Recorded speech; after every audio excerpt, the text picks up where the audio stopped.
안녕하세요. 산림보호와 개별과제 발표를 하게 된 산림환경자원학과 19학번 강윤석이라고 합니다. 저는 산림을 공부하는 사람으로서 제일 먼저 주변 수목에 대해서 알아야 한다고 생각하여 개별과제 주제로 경남 지역 생활권 주변 수목 피해 진단 사례로 선정하였습니다. 목차를 보면 첫 번째, 진단 신청자 및 피해 원인별, 두 번째, 피해 원인별 중 생물적 피해와 비생물적 피해, 세 번째, 피해 수종별에 대해 알아보도록 하겠습니다. 2014년부터 2017년 4년 동안 경상남도 공립나무병원, 경상대학교 수목진단센터, 생활권 수목진료 민간 컨설팅 사업을 통해 발행한 수목진료 처방전을 수집하여 모니터링하였습니다. 진단 신청자로는 공공기관, 학교, 아파트 단지로 구분하였고 이에 포함되지 않는 기타 유형으로는 기업, 적용수 농장, 개인으로 구분하여 정리하였습니다. 공공기관은 413건, 기타는 370건, 학교는 333건, 아파트 단지는 206건으로 신청 접수되었습니다. 피해 원인별을 보시면 생물적 원인과 비생물적 원인, 복합적 원인 유형으로 구분하였습니다. 비생물적 원인은 401건, 충해가 348건, 복합적 원인이 256건 순으로 나왔으며 비생물적 원인에 의해 피해 진단이 가장 많게 나왔습니다. 두 번째로 생물적 피해에서 충해별로 보시면 응애류가 170건, 느티나무 외줄 진딧물이 106건, 진딧물률이 74건 순으로 나타나였고 그 외에도 버즘나무 방패벌레, 뿔 밀깍지벌레 등 처방전에 나타난 충해는 81건이 있었습니다. 응애류는 소나무류, 느티나무 외줄 진딧물은 느티나무에 가장 많은 피해를 주는 해충으로 소나무류, 느티나무에 대한 진단 건수가 많았던 만큼 두 해충의 피해가 많았던 것으로 보입니다. 이 자료는 위에 대한 수치를 그래프로 나타난 자료입니다. 생물적 피해에서 병해별로 보시면 흰 가루 병류가 59건, 잎 마른 병류가 48건, 그을 은병류가 41건 순으로 나타났습니다. 흰 가루 병류는 대부분 배롱나무, 사철나무에서 발생하였으며 그 외에도 당풍나무류에서도 일부 발생하였습니다. 이거는 위에 대한 자료를 그래프로 나타난 것입니다.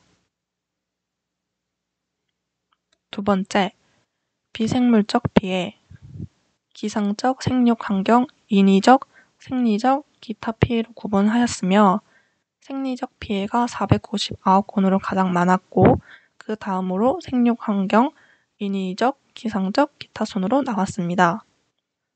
기상적 원인에 의한 피해는 총 22건으로 비생물적 피해에서 차지하는 비율이 2.5%로 많지는 않았으며 고온이 14건, 저온이 7건, 풍해가 1건 순으로 조사되었습니다.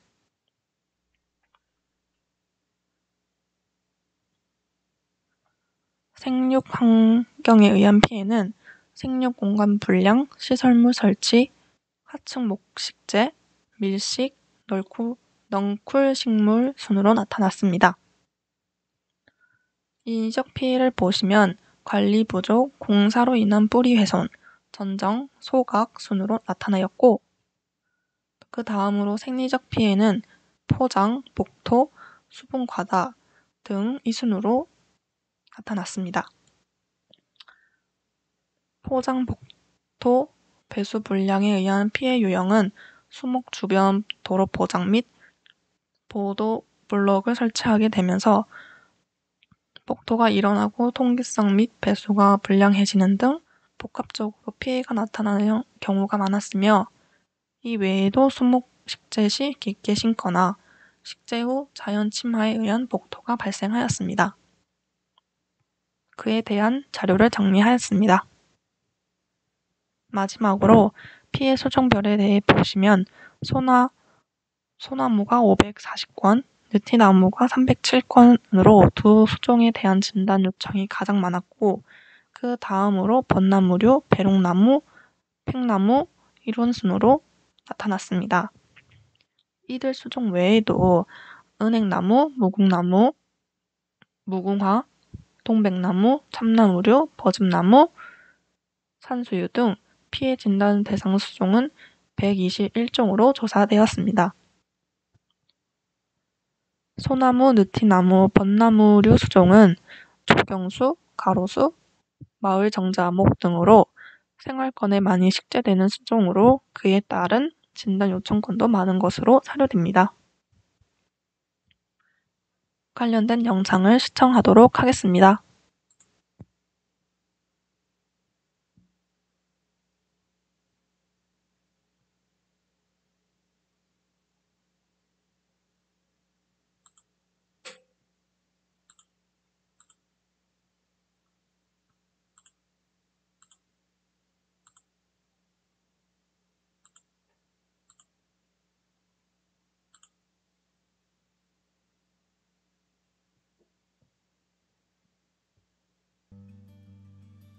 나무의 질병을 진단하고 알맞은 처방을 해주는 나무의사 자격 제도가 지난해 도입됐습니다.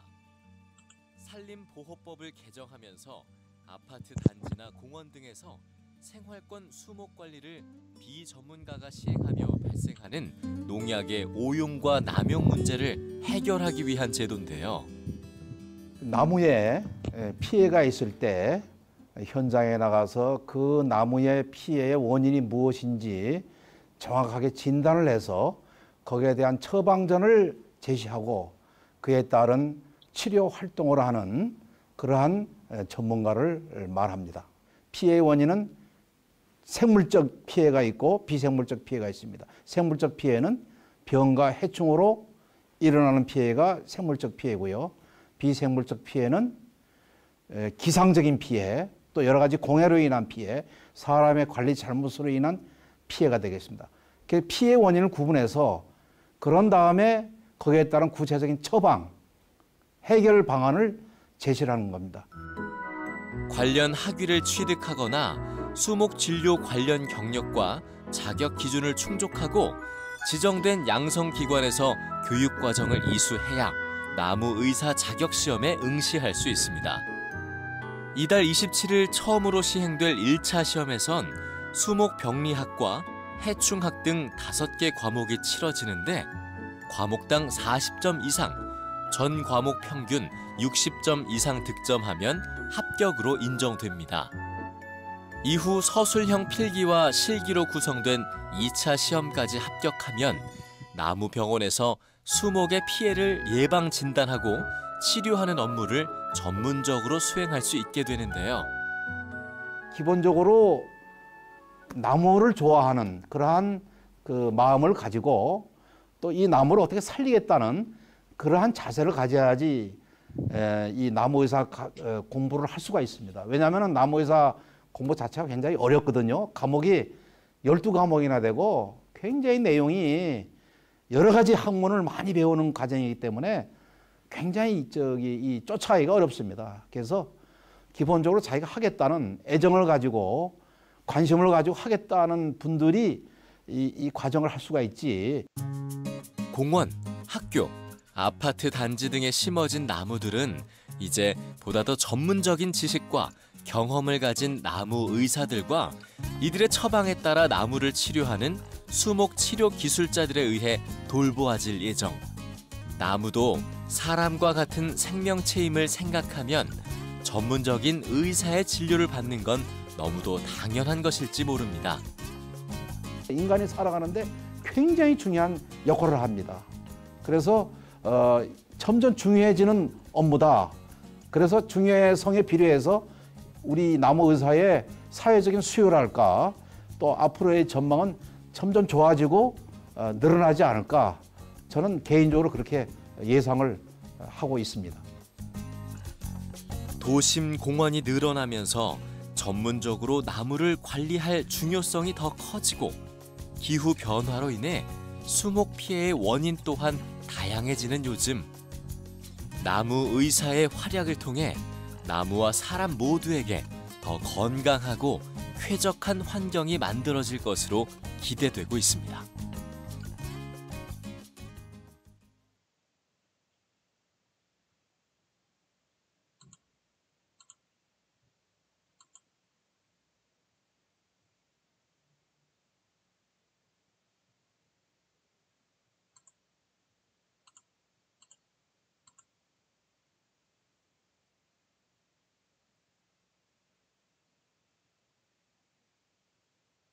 특별한 날은 지그재그 쉬폰, 편한 날은 스니커즈가 딱 기분이다. 깔별로 플렉스.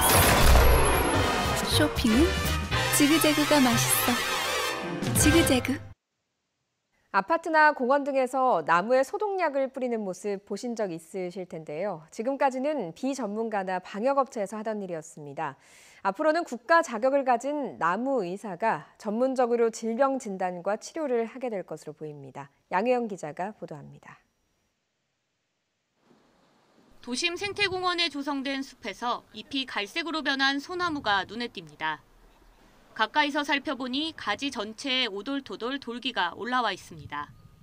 소나무나 잣나무에서 주로 발생하는 피목가지 마른병에 걸린 겁니다. 피목가지 마른병은 이제 내생균으로서 나무에 이제 원래 그 인자를 가지고 있는 것인데요. 주로 이제 나무가 수세가 쇠약해진다거나 그다음에 이제 뭐 배수가 불량한다거나 했을 경우에 나오게 되고 이제 전년도 가을 겨울철에 고온 건조한 기후가 1차적인 원인이라고 좀 알려져 있습니다. 이 소나무는 뽑아내는 게 낫다는 처방을 받았습니다. 가지치기나 영양제 공급, 토양 개량 등의 치료법도 있지만 이미 나무좀의 공격까지 받아 고사 상태라는 진단이 나왔기 때문입니다. 이렇게 병들고 아픈 나무를 정확하게 진단하고 치료하는 국가공인 나무의사가 이르면 내년에 생깁니다. 나무의사가 되려면 산림청에서 지정한 기관에서 일정 기간 교육을 받은 뒤 국가 자격 시험을 통과하면 됩니다. 현재 수목진료 전문 인력 양성을 위해서 오는 8월까지 양성기관을 지정할 계획입니다. 10월부터 나무의사 및 수목치료 기술자 교육이 시작될 것으로 예상됩니다. 양성 교육이 종료되는 시점을 고려해서 2019년에 나무의사 자격 시험을 실시할 계획입니다. 전국 아파트나 공원, 학교 등에 심은 나무는 대부분 비전문가들이 관리해 왔는데 그러다 보니 부적절하게 농약을 쓰는 경우가 10건 중 7건에 달한다는 조사 결과도 있었습니다. 나무의사 국가 자격 제도가 시행되면 농약 오남용을 막고 정확한 진단과 치료가 이루어질 것으로 기대됩니다.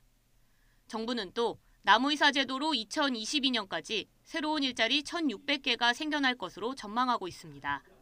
YTN 사이언스 양혜영입니다. 생활부심 모나리. 네, 영상을 다 봤고요. 다음으로 제가 도전 명언을 하나 가지고 왔는데요. 꿈을 품고 뭔가 할 수 있다면 그것을 시작하라. 새로운 일을 시작하는 용기 속에 당신의 천재성과 능력과 기적이 모두 숨어 있다. 게테라는 분이 말씀하셨는데 우리 모두 각자 품고 있는 꿈이 포기하지 않고 부딪혀 봤으면 좋겠다.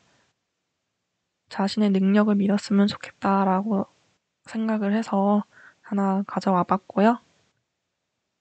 네, 이것으로 산림보호학 개별과제 발표를 마치도록 하겠습니다. 지금까지 강현석이었습니다.